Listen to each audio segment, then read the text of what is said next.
Everything you've been told about needing others to complete you is just myth. And that myth is what keeps you stuck in a cycle of disappointment.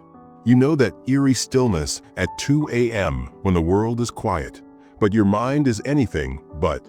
You find yourself replaying old conversations, endlessly scrolling through social media, measuring your self-worth by who replied to your messages, who liked your posts, and who was there when it really counted. And when they don't show up, it leaves you feeling shattered. You think, if only I had someone to blame. If only someone had been stronger, kinder, or smarter, I wouldn't be here, falling apart. You embarked on that project solo. You took that leap of faith on your own. You loved deeply, all by yourself. You faced the harsh reality of failure alone. And each time, you returned with scars, stories of betrayal, abandonment, and a lack of support. Those experiences are real. People walked away. But the crucial truth, the one that can shift everything, is how you choose to respond to those facts. Will you let them define you, or will you use them to refine yourself? The issue isn't that you were alone. The real problem is that you allowed your solitude to become your identity. You mistake being alone for being weak, and you equate solitude with deficiency. You gauge success by the number of people by your side, rather than by your ability to stand tall when everyone else has left. Stoicism provides a straightforward yet tough reframe. Make self-sufficiency your goal, not a way to escape. The Stoics referred to it as inner sufficiency. This doesn't mean you should never form connections, never love, or never accept help. It means that your core strength comes from within. Your peace, purpose, and discipline shouldn't rely on anyone else. It's all too easy to seek applause, validation, or presence from others. When you face a loss on your own, the world witnesses that defeat. But when you achieve something solo, the world only sees the outcome. Yet, in those quiet moments of practice and the small, everyday actions, you're constructing an internal fortress. This fortress is what shields you from being shattered by the next setback. The Stoic shift is straightforward. Define your identity, your work, and your character by who you are, not by your circumstances or the people around you. Seneca once said, "We suffer more often in imagination than in reality." Take a moment to reflect on that. You might envision failure as a definitive end, but more often, it's just a rehearsal for a stronger comeback. Marcus Aurelius noted, "You have power over your mind, not outside events." Realize this, and you will find strength. That's not just a philosophical idea, it's a practical guide. Epictetus taught us that it's not the events themselves that disturb us, but our perceptions of them. Zeno reminded us that virtue is the only true good. Monius Rufus encouraged us to take action. A person committed to living rightly will find strength in tough times. Don't see these thoughts as distant quotes. Think of them as tools. When you feel that tightness in your chest because someone has left, reach into your toolbox. Identify the emotion, analyze the belief behind it, and choose a response that aligns with your principles. That's the essence of the Stoic method, an internal technology for resilience. Here's a daily habit to help you win on your own. Wake up and do what you promised yourself yesterday. Not for the sake of recognition, not to post about it, and not for applause, but to train yourself to be reliable to the one person who truly matters. You. Spend 20 minutes writing, 20 minutes lifting weights, or 20 minutes reading.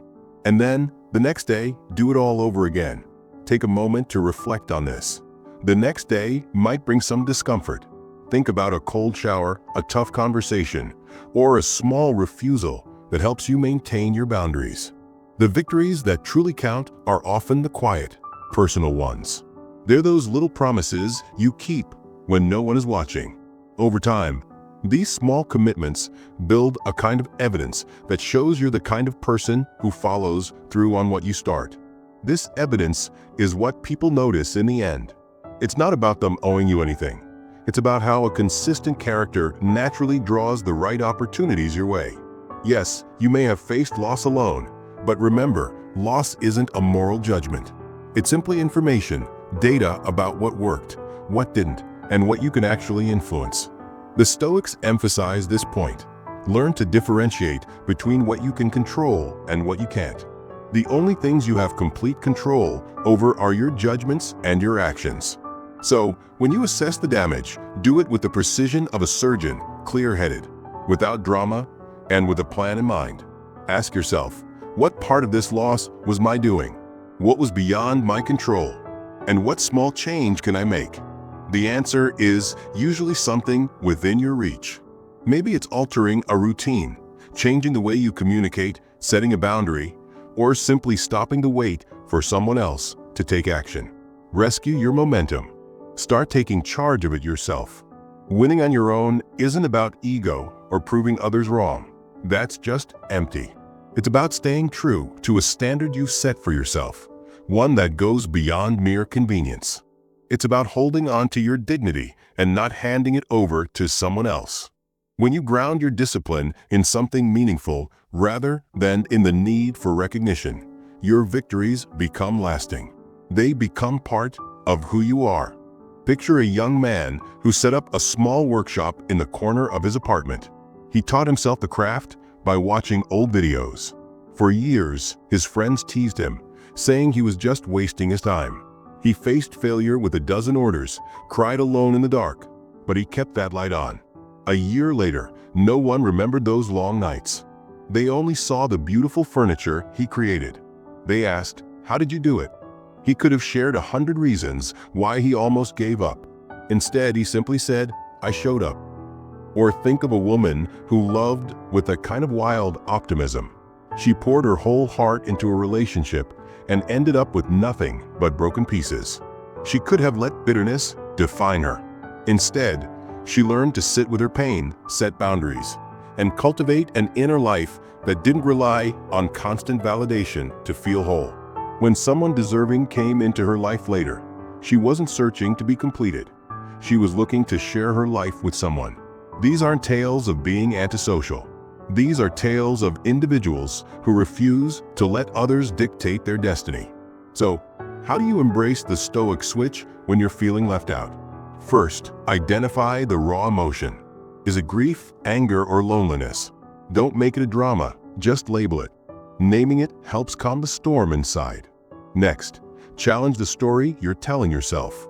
You might think, "I'm unlovable," or "I'll never succeed." But ask yourself, is that really true? What proof do I have? Is there anything that contradicts this? You'll likely discover that many of those dire beliefs are just quick assumptions. Then, focus on one small action instead of overwhelming yourself with 8. Maybe it's reaching out to someone who knows your work for honest feedback, or finally sending off that project you've been putting off. Or perhaps it's simply doing one thing each day that honors your future self. Lastly, keep practicing these small steps until they become second nature. The Stoics refer to this as training the soul.